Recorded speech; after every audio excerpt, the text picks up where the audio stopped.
So mindfulness is it's part of the program here at Hope. And the reason we offer it is because for a lot of people, the problem isn't just stopping a drug. The problem is that when they do stop the drug, that they're dealing with all of these kind of, difficult emotions and difficult sort of patterns of thinking.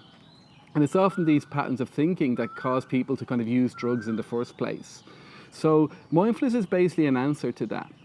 Now, for some people, like the mindfulness, what they will do, because some clients come here and they may never have heard about mindfulness before. I mean, it is becoming more popular in the West, but it's still like a lot of kind of a misunderstanding or kind of, not knowing what it actually is and why it's in rehab. So, I mean, what mindfulness really is this ability to, see our thinking and our feelings in a kind of different way, in a more objective way. And this objectivity, what it does is it allows us to develop a different relationship with the thinking and by the same sort of process with the feelings. But what we find is the feelings are not really the problem, it's actually the thinking surrounding the feelings. So there's actually 4 steps to the program we do here at Hope. The first step, I would say, is kind of the most important, and it's the one that I like to think most people will at least get some grasp of. And the reason I say this is it's often something we do intuitively anyway, which is learning to ground ourselves. So the first step is grounding ourselves. And what I mean by that is that we deliberately put our attention on one of the 5 senses. When we do that, that's what it means by being grounded. We're actually focused on reality rather than the story in our head.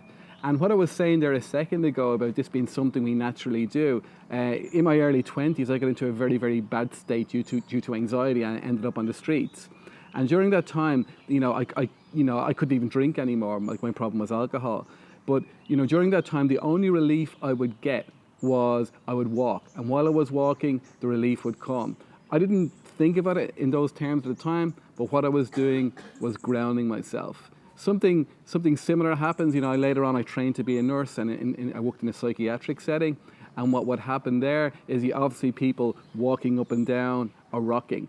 And when we're grounding ourselves, it not only means we're kind of getting away from the thinking, but it also allows us to see the thinking as in a more objective way, as in something that's almost intrusive rather than something we're controlling. So that's the first step. The next thing we do is what's called, we learn to open up, which is basically developing a more accepting attitude.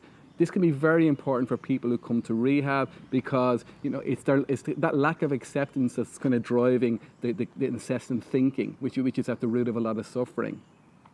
The third step then is we develop our concentration, and we can only kind of really do that after we started to settle down a bit, after we've learned to ground ourselves a bit. And the reason we want to ground ourselves and develop this increased concentration is it allows us to see things far more clearly, in particular the thinking. And this seeing things more clearly, it can eventually lead to this 4th step, which is called insight. Insight is when we I explain it to clients this way. What often happens to us, or what does happen to us, is that we're being tricked. This is why, there were so many days in my life, so many mornings, where I'd wake up absolutely, determined not to drink alcohol, completely determined not to drink alcohol. And yet an hour or two later, I'd be drinking again. And I used to wonder, how the hell could that possibly happen? How could I be sort of so committed to doing one thing 1 minute and something else completely different would happen the next minute? And it took me kind of years to realize that basically what was happening was I was being tricked. Not a deliberate trick, it's just one of the ways the kind of mind works because it has different agendas. So insight was seeing that. The great thing about knowing you're being tricked doesn't really do very much. What insight does, this 4th step, is allows us to see the trick. Once we see the trick, we stop being fooled by the trick. And ultimately, this stop being fooled by the trick is what is meant by awakening. And this whole path is kind of leading up to awakening for a lot of people.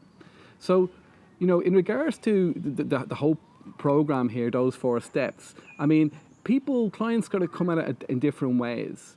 So for a lot of clients, I mean, all they're really going to need is to learn how to ground themselves. And, that one tool can make a huge, huge difference.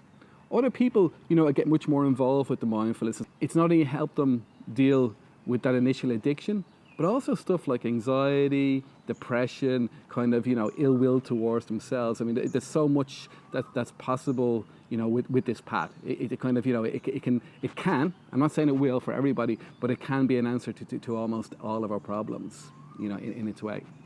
So there you have it, the 4 steps: grounding ourselves, opening up, deepening concentration and insight. The best way to kind of to find out about this is to actually do it. And I hope some of you will be coming here to Hope, and we can kind of do this journey together. And the rest of you, maybe look into doing it, outside, because it can be very, very helpful.